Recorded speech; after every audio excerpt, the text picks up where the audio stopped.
Hey guys, welcome back to another spring tutorial. I'm going to show you how I created this gradient floral design. It's featuring one of my favorite spring picks, and it's OPI Another Ramen-tic Evening, and you can check out my Instagram for swatches of that. I'm also using Skinny Dip, that's what I use for the gradient. So I have 2 coats of the pink on all my nails except for my middle finger where I painted 1 or 2 coats of Skinny Dip by Essie. I'm going to show you how I created this gradient. Once that sheer polish has dried on your nail, I did forget to add this, and that's why you see I've started the gradient a little bit, but then I remembered I wanted to go back and have this nice liquid latex barrier here. So this is Simply Peel by Bliss, and it's so nice. It dries on there and it creates this little barrier so you don't have a lot of mess. So I'm going to paint the colors that I want for my gradient. So here's the nude sheer one, Skinny Dip, and then here's the pink one by OPI, and you just paint them on a makeup sponge close together, and you're just going to do this a few times.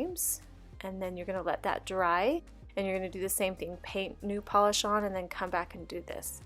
I do this about 4 or 5 times until I get it the color and the shade that I want, and that's how you mix those 2 colors together. So once that has dried, I'm going to come back in and peel that off here, and it's so nice and satisfying to watch this peel off and most of the mess come away. You'll find a little bit left over, that's okay. You can come back and scrape that and clean that up with acetone and a brush.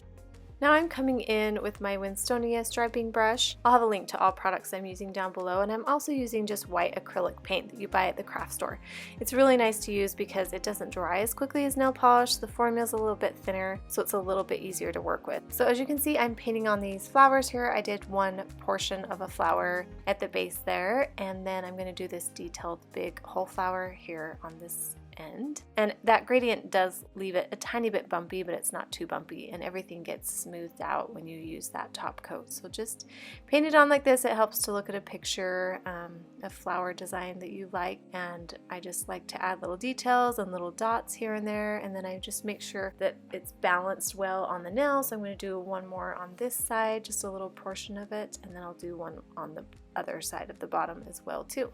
And if you get any paint on your skin, it's okay. You can clean it off with acetone. It does take a little bit more rubbing, but it does come off pretty well with acetone. And then once that's dried, you're going to come in with your fast dry top coat. As always, I'm using Glisten and Glow top coat. It's such a nice top coat, and it dries so quickly, and it really leaves a nice shiny finish. And that's the final look. Give me a thumbs up if you like this tutorial, and we'll see you at my next one. Thanks guys. Bye.